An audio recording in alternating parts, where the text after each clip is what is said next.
اعوذ باللہ من الشیطان الرجیم، بسم اللہ الرحمن الرحیم۔ السلام علیکم ورحمۃ اللہ وبرکاتہ۔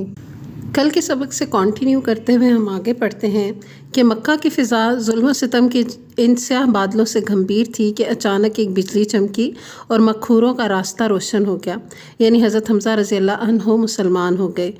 ان کے اسلام لانے کا واقعہ 6 نبوی کے آخر کا ہے، اور اغلب یعنی کہ غالب امکان یہ ہے کہ وہ ماہ ذی الحجہ میں مسلمان ہوئے تھے۔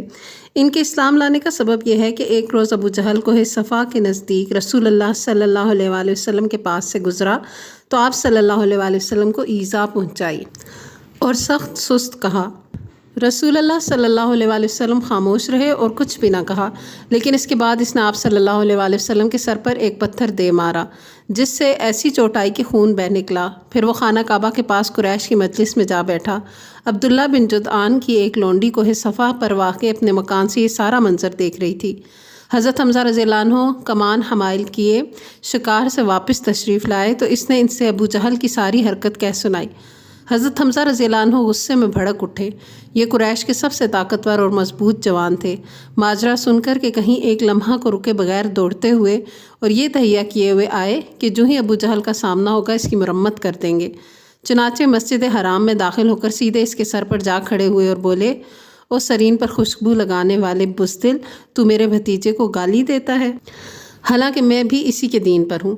اس کے بعد کمان سے اس زور کی مار ماری کہ اس کے سر پر بدترین قسم کا زخم آ گیا۔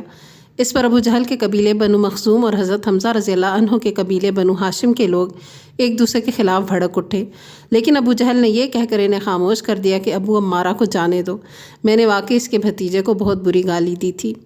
ابتداً حضرت حمزہ رضی اللہ عنہ کا اسلام محض اس حمیت کے طور پر تھا کہ ان کے عزیز کی توہین کی گئی تھی، لیکن پھر اللہ نے ان کا سینہ کھول دیا اور انہوں نے اسلام کا کڑا مضبوطی سے تھام لیا اور مسلمانوں نے ان کی وجہ سے بڑی عزت اور قوت محسوس کی۔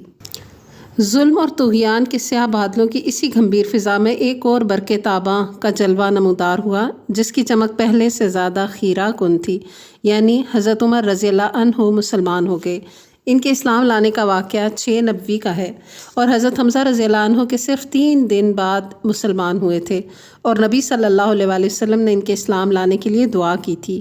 چنانچہ امام ترمذی رحمہ اللہ نے ابن عمر سے روایت کی ہے اور اسے صحیح بھی قرار دیا ہے۔ اسی طرح طبرانی نے حضرت ابن مسعود رضی اللہ عنہ اور حضرت انس رضی اللہ عنہ سے روایت کی ہے کہ نبی صلی اللہ علیہ وآلہ وسلم نے فرمایا، اللہم اعز الاسلام باحب الرجلین الیک بعمر بن الخطاب او بابی جہل بن ہشام۔ اے اللہ، عمر بن خطاب اور ابو جہل بن ہشام میں سے جو شخص تیرے نزدیک زیادہ محبوب ہے اس کے ذریعے سے اسلام کو قوت پہنچا۔ اللہ نے یہ دعا قبول فرمائی اور حضرت عمر رضی اللہ عنہ مسلمان ہو گئے۔ اللہ کے نزدیک ان دونوں میں زیادہ محبوب حضرت عمر رضی اللہ عنہ تھے۔ حضرت عمر رضی اللہ عنہ کے اسلام لانے سے متعلق جملہ روایات پر مجموعی نظر ڈالنے سے واضح ہوتا ہے کہ ان کے دل میں اسلام رفتہ رفتہ جاگزیں ہوا۔ مناسب معلوم ہوتا ہے کہ ان روایات کا خلاصہ پیش کرنے سے پہلے حضرت عمر رضی اللہ عنہ کے مزاج اور جذبات اور احساسات کی طرف بھی مختصراً اشارہ کر دیا جائے۔ حضرت عمر رضی اللہ عنہ اپنی تند مزاجی اور سخت جوئی کے لیے مشہور تھے۔ مسلمانوں نے طویل عرصے تک ان کے ہاتھوں طرح طرح کی سختیاں جھیلی تھیں۔ ایسا معلوم ہوتا ہے کہ ان میں متضاد قسم کے جذبات باہم دست و گریباں تھے۔ چنانچہ ایک طرف تو آباء و اجداد کی ایجاد کردہ رسموں کا بڑا احترام کرتے تھے اور بلا نوشی اور لہو و لعب کے دل دادا تھے، لیکن دوسری طرف وہ ایمان و عقیدے کی راہ میں مسلمانوں کی پختگی اور مصائب کے سلسلے میں ان کی قوت برداشت کو خوشگوار حیرت اور پسندیدگی کی نگاہ سے دیکھتے تھے۔ پھر ان کے اندر کسی بھی عقل مند آدمی کی طرح شکوک و شبہات کا ایک سلسلہ تھا جو رہ رہ کر ابھرا کرتا تھا کہ اسلام جس بات کی دعوت دے رہا ہے غالباً وہی زیادہ برتر اور پاکیزہ ہے۔ اسی لیے ان کی یہ کیفیت دم میں ماشا دم میں تولا کسی تھی کہ ابھی بھڑکے اور ابھی ڈھیلے پڑ گئے۔ حضرت عمر رضی اللہ عنہ کے اسلام لانے کے متعلق روایات کا خلاصہ مع جمع و تطبیق یہ ہے کہ ایک دفعہ انہیں گھر سے باہر رات گزارنی پڑی۔ وہ حرم تشریف لائے اور خانہ کعبہ کے پردے میں گھس گئے۔ اس وقت نبی صلی اللہ علیہ وآلہ وسلم نماز پڑھ رہے تھے اور سورۃ الحاقہ کی تلاوت فرما رہے تھے۔ حضرت عمر رضی اللہ عنہ قرآن سننے لگے اور اس کی تالیف پر حیرت زدہ رہ گئے۔ ان کا بیان ہے کہ میں نے اپنے جی میں کہا، خدا کی قسم یہ تو شاعر ہے جیسا کہ قریش کہتے ہیں، لیکن اتنے میں آپ صلی اللہ علیہ وآلہ وسلم نے یہ تلاوت فرما دی، اِنَّهُ لَقَوْلُ رَسُولٍ كَرِيمٍ وَمَا هُوَ بِقَوْلِ شَاعِرٍ قَلِيلًا مَا تُؤْمِنُونَ۔ یہ ایک بزرگ رسول کا قول ہے، یہ کسی شاعر کا قول نہیں ہے، تم لوگ کم ہی ایمان لاتے ہو۔ حضرت عمر رضی اللہ عنہ کہتے ہیں میں نے اپنے جی میں کہا او ہو یہ تو کاہن ہے، لیکن اتنے میں آپ صلی اللہ علیہ وسلم نے اگلی آیت تلاوت فرمائی وَلَا بِقَوْلِ كَاهِنٍ قَلِيلًا مَا تَذَكَّرُونَ تنزیل من رب العالمین، یہ کسی کاہن کا قول بھی نہیں ہے، تم لوگ کم ہی نصیحت قبول کرتے ہو، یہ اللہ رب العالمین کی طرف سے نازل کرتا ہے، آخر سورہ تک۔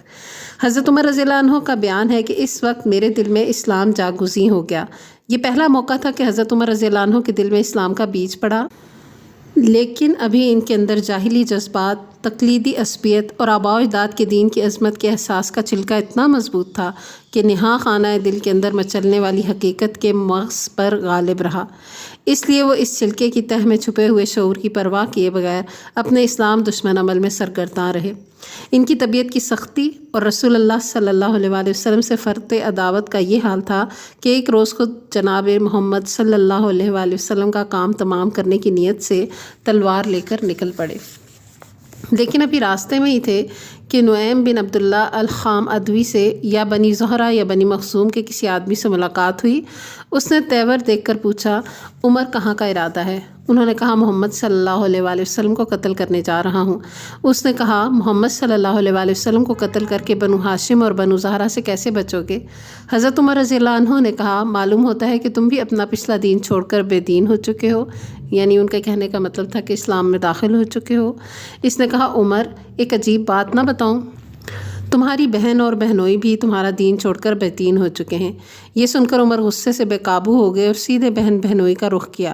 وہاں انہیں حضرت خباب رضی اللہ عنہ بن ارد سورہ طٰہٰ پر مشتمل ایک صحیفہ پڑھ رہے تھے اور قرآن پڑھانے کے لیے وہاں آنا جانا حضرت خباب رضی اللہ عنہ کا معمول تھا۔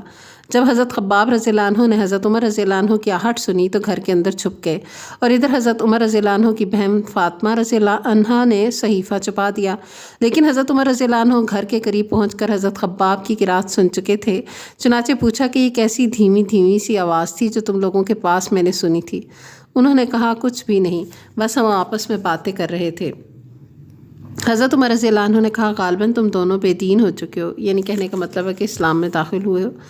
بہنوئی نے کہا اچھا عمر یہ بتاؤ اگر حق تمہارے دین کے بجائے کسی اور دین میں ہو تو؟ حضرت عمر رضی اللہ عنہ کا اتنا سننا تھا کہ اپنے بہنوئی پر چڑھ بیٹھے اور انہیں بری طرح کچل دیا۔ ان کی بہن نے لپک کر انہیں اپنے شوہر سے الگ کیا تو بہن کو ایسا چانٹا مارا کہ خون آلود چہرہ ہو گیا۔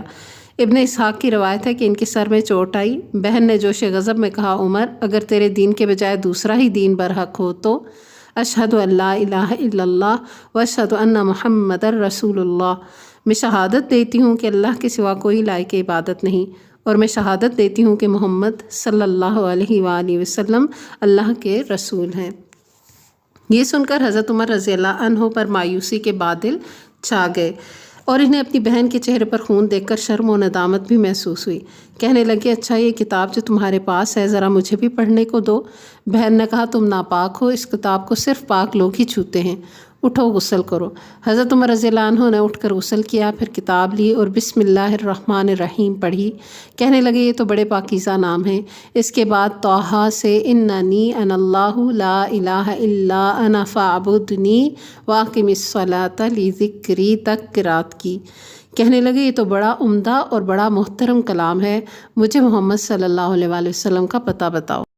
حضرت خباب رضی اللہ عنہ حضرت عمر رضی اللہ عنہ کے یہ فکر سن کر اندر سے باہر آ گئے۔ کہنے لگے عمر خوش ہو جاؤ، مجھے امید ہے کہ رسول اللہ صلی اللہ علیہ وآلہ وسلم نے جمعرات کی رات تمہارے متعلق جو دعا کی تھی کہ اللہ عمر بن خطاب یا ابو جہل بن ہشام کے ذریعے اسلام کو قوت پہنچا، یہ وہی ہے، اور اس وقت رسول اللہ صلی اللہ علیہ وآلہ وسلم کو صفا کے پاس والے مکان میں تشریف فرما ہیں۔ یہ سن کر حضرت عمر رضی اللہ عنہ نے اپنی تلوار حمائل کی اور اس گھر کے پاس آ کر دروازے پر دستک دی۔ ایک آدمی نے اٹھ کر دروازے کی دراز سے جھانکا تو دیکھا کہ عمر تلوار حمائل کیے موجود ہیں۔ لپک کر رسول اللہ صلی اللہ علیہ وآلہ وسلم کو اطلاع دی اور سارے لوگ سمٹ کر یکجا ہو گئے۔ حضرت حمزہ رضی اللہ عنہ نے پوچھا کیا بات ہے؟ لوگوں نے کہا عمر ہیں۔ حضرت حمزہ نے کہا بس عمر ہے، دروازہ کھول دو، اگر وہ خیر کی نیت سے آیا ہے تو اسے ہم خیر دیں گے، اور اگر کوئی برا ارادہ لے کر آیا تو ہم اسی کی تلوار سے اس کا کام تمام کر دیں گے۔ ادھر رسول اللہ صلی اللہ علیہ وآلہ وسلم اندر تشریف فرما تھے۔ آپ صلی اللہ علیہ وآلہ وسلم پر وحی نازل ہو رہی تھی۔ وحی نازل ہو چکی تو حضرت عمر رضی اللہ عنہ کے پاس تشریف لائے۔ بیٹھک میں ان سے ملاقات ہوئی۔ آپ صلی اللہ علیہ وآلہ وسلم نے ان کے کپڑے اور تلوار کا پرتلا سمیٹ کر پکڑا اور سختی سے جھٹکتے ہوئے فرمایا، عمر کیا تم اس وقت تک باز نہیں آؤ گے جب تک کہ اللہ تعالیٰ تم پر بھی ویسی ہی ذلت اور رسوائی اور عبرتناک سزا نازل نہ فرما دے جیسی ولید بن مغیرہ پر نازل ہوئی تھی۔ یا اللہ یہ عمر بن خطاب ہے، یا اللہ اسلام کو عمر بن خطاب کے ذریعے قوت و عزت عطا فرما۔ آپ صلی اللہ علیہ وآلہ وسلم کے اس ارشاد کے بعد حضرت عمر رضی اللہ عنہ نے حلقہ بگوش اسلام ہوتے ہوئے کہا، اشہد ان لا الہ الا اللہ وانک رسول اللہ صلی اللہ علیہ وآلہ وسلم۔ میں گواہی دیتا ہوں کہ یقیناً اللہ کے سوا کوئی لائق عبادت نہیں، اور یقیناً آپ صلی اللہ علیہ وآلہ وسلم اللہ کے رسول ہیں۔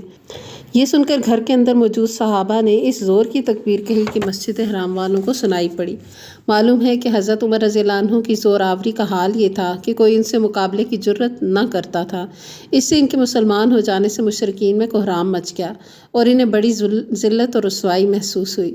دوسری طرف ان کے اسلام لانے سے مسلمانوں کو بڑی عزت و قوت، شرف و اعزاز اور مسرت اور شادمانی حاصل ہوئی۔ چنانچہ ابن اسحاق نے اپنی سند سے حضرت عمر رضی اللہ عنہ کا بیان روایت کیا ہے کہ جب میں مسلمان ہوا تو میں نے سوچا کہ مکے کا کون شخص رسول اللہ صلی اللہ علیہ وآلہ وسلم کا سب سے بڑا اور سخت ترین دشمن ہے۔ پھر میں نے جی میں کہا یہ ابو جہل ہے۔ اس کے بعد میں اس کے گھر جا کر اس کا دروازہ کھٹکھٹایا اور وہ باہر آیا اور دیکھ کر بولا، اہلاً و سہلاً، خوش آمدید خوش آمدید، کیسے آنا ہوا؟ میں نے کہا تمہیں یہ بتانے آیا ہوں کہ میں اللہ اور اس کے رسول محمد صلی اللہ علیہ وآلہ وسلم پر ایمان لا چکا ہوں، اور جو کچھ وہ لے کر آئے ہیں اس کی تصدیق کر چکا ہوں۔ حضرت عمر رضی اللہ عنہ کا بیان ہے کہ یہ سنتے ہی اس نے میرے رخ پر دروازہ بند کر لیا اور بولا، اللہ تیرا برا کرے اور جو کچھ تو لے کر آیا ہے اس کا بھی برا کرے۔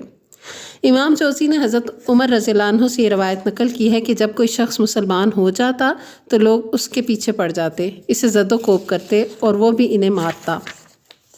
اس لیے جب میں مسلمان ہوا تو اپنے ماموں عاصی بن ہاشم کے پاس گیا اور اسے خبر دی۔ وہ گھر کے اندر گھس گیا، پھر قریش کے ایک بڑے آدمی کے پاس گیا، شاید ابو جہل کی طرف اشارہ ہے، اور اسے خبر دی، وہ بھی گھر کے اندر گھس گیا۔ ابن ہشام اور ابن جوزی کا بیان ہے کہ حضرت عمر رضی اللہ عنہ مسلمان ہوئے تو جمیل بن معمر کے پاس گئے۔ یہ شخص کسی بات کا ڈھول پیٹنے میں پورے قریش کے اندر سب سے زیادہ ممتاز تھا۔ حضرت عمر رضی اللہ عنہ نے اسے بتایا کہ وہ مسلمان ہو گئے ہیں۔ اس نے سنتے ہی نہایت بلند آواز سے چیخ کر کہا کہ خطاب کا بیٹا بے دین ہو گیا ہے۔ حضرت عمر رضی اللہ عنہ اس کے پیچھے ہی تھے، بولے، یہ جھوٹ کہتا ہے، میں مسلمان ہو گیا ہوں، یعنی میں بے دین نہیں ہوا بلکہ میں نے اسلام قبول کیا ہے۔ بہرحال لوگ حضرت عمر رضی اللہ عنہ پر ٹوٹ پڑے اور مار پیٹ شروع ہو گئی۔ لوگ حضرت عمر کو مار رہے تھے اور حضرت عمر لوگوں کو مار رہے تھے، یہاں تک کہ سورج سر پر آ گیا اور حضرت عمر تھک کر بیٹھ گئے۔ لوگ سر پر سوار تھے۔ حضرت عمر رضی اللہ عنہ نے کہا، جو بن پڑے کر لو، خدا کی قسم اگر ہم لوگ 300 کی تعداد میں ہوتے تو پھر مکے میں یا تم ہی رہتے یا ہم ہی رہتے۔ اس کے بعد مشرکین نے اس ارادے سے حضرت عمر کے گھر پر حلہ بول دیا کہ انہیں جان سے مار دیں۔ چنانچہ صحیح بخاری میں حضرت ابن عمر رضی اللہ عنہ سے مروی ہے کہ حضرت عمر رضی اللہ عنہ خوف کی حالت میں گھر کے اندر تھے کہ اس دوران ابو عمرو عاص بن وائل سہمی آ گیا۔ وہ دھاری دار یمنی چادر کا جوڑا اور ریشمی گوٹے سے آراستہ کرتا زیب تن کیے ہوئے تھا۔ اس کا تعلق قبیلہ سہم سے تھا اور یہ قبیلہ جاہلیت میں ہمارا حلیف تھا۔ اس نے پوچھا، کیا بات ہے؟ حضرت عمر رضی اللہ عنہ نے کہا، میں مسلمان ہو گیا ہوں، اس سے آپ کی قوم مجھے قتل کرنا چاہتی ہے۔ عاص نے کہا، یہ ممکن نہیں۔ عاص کی یہ بات سن کر مجھے اطمینان ہو گیا۔ اس کے بعد عاص وہاں سے نکلا اور لوگوں سے جا ملا۔ اس وقت حالت یہ تھی کہ لوگوں کی بھیڑ سے وادی کھچا کھچ بھری ہوئی تھی۔ عاص نے پوچھا، کہاں کا ارادہ ہے؟ لوگوں نے کہا، یہی خطاب کا بیٹا مطلوب ہے جو بے دین ہو گیا ہے۔ عاص نے کہا، اس کی طرف کوئی راہ نہیں۔ یہ سنتے ہی لوگ واپس چلے گئے۔ ابن اسحاق کی ایک روایت میں ہے کہ واللہ ایسا لگتا تھا گویا وہ لوگ ایک کپڑا تھے جسے اس کے اوپر سے جھٹک کر پھینک دیا گیا۔ حضرت عمر رضی اللہ عنہ کے اسلام لانے پر یہ کیفیت تو مشرکین کی ہوئی، باقی رہے مسلمان تو ان کا احوال کا اندازہ اس سے ہو سکتا ہے کہ مجاہد نے ابن عباس رضی اللہ عنہ سے روایت کیا ہے کہ میں نے عمر رضی اللہ عنہ بن الخطاب سے دریافت کیا کہ کس وجہ سے آپ کا لقب فاروق پڑا، تو انہوں نے کہا مجھ سے 3 دن پہلے حضرت حمزہ رضی اللہ عنہ مسلمان ہوئے۔ پھر حضرت عمر رضی اللہ عنہ نے ان کے اسلام لانے کا واقعہ بیان کر کے اخیر میں کہا کہ پھر جب میں مسلمان ہوا تو میں نے کہا اے اللہ کے رسول صلی اللہ علیہ وآلہ وسلم، کیا ہم حق پر نہیں ہیں، خواہ زندہ رہیں خواہ مریں؟ آپ صلی اللہ علیہ وآلہ وسلم نے فرمایا کیوں نہیں، اس ذات کی قسم جس کے ہاتھ میں میری جان ہے، تم لوگ حق پر ہو، خواہ زندہ رہو خواہ موت سے دوچار ہو۔ حضرت عمر رضی اللہ عنہ کہتے ہیں کہ تب میں نے کہا کہ پھر چھپنا کیسا، اس ذات کی قسم جس نے آپ صلی اللہ علیہ وآلہ وسلم کو حق کے ساتھ مبعوث فرمایا ہے، ہم ضرور باہر نکلیں گے۔ چنانچہ ہم 2 صفوں میں آپ صلی اللہ علیہ وآلہ وسلم کے ہمراہ لے کر باہر آئے۔ ایک صف میں حمزہ رضی اللہ عنہ تھے اور ایک میں تھا۔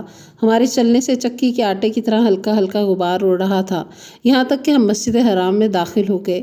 حضرت عمر رضی اللہ عنہ کا بیان ہے کہ قریش نے مجھے اور حمزہ کو دیکھا تو ان کے دلوں پر ایسی چوٹ لگی کہ اب تک نہ لگی تھی۔ اسی دن رسول اللہ صلی اللہ علیہ وآلہ وسلم نے میرا لقب فاروق رکھ دیا۔ حضرت ابن مسعود رضی اللہ عنہ کا ارشاد ہے کہ ہم خانہ کعبہ کے پاس نماز پڑھنے پر قادر نہیں تھے، یعنی مشرکین اتنا تنگ کرتے تھے کہ خانہ کعبہ میں جا کر نماز نہیں پڑھ سکتے تھے، یہاں تک کہ حضرت عمر رضی اللہ عنہ نے اسلام قبول کیا۔ حضرت صہیب رضی اللہ عنہ بن سنان رومی رضی اللہ عنہ کا بیان ہے کہ حضرت عمر رضی اللہ عنہ مسلمان ہوئے تو اسلام پردے سے باہر آیا، اس کی اعلانیہ دعوت دی گئی، ہم حلقے لگا کر بیت اللہ کے گرد بیٹھے، بیت اللہ کا طواف کیا، اور جس نے ہم پر سختی کی اس سے انتقام لیا اور اس کے بعض مظالم کا جواب دیا۔ حضرت ابن مسعود رضی اللہ عنہ کا بیان ہے کہ جب سے حضرت عمر رضی اللہ عنہ نے اسلام قبول کیا تب سے ہم برابر طاقتور اور باعزت رہے، رضی اللہ عنہم ورضوا عنہ۔ وآخر دعوانا ان الحمد للہ رب العالمین۔ سبحانک اللہم وبحمدک، نشہد ان لا الہ الا انت، نستغفرک ونتوب الیک۔ والسلام علیکم ورحمۃ اللہ وبرکاتہ۔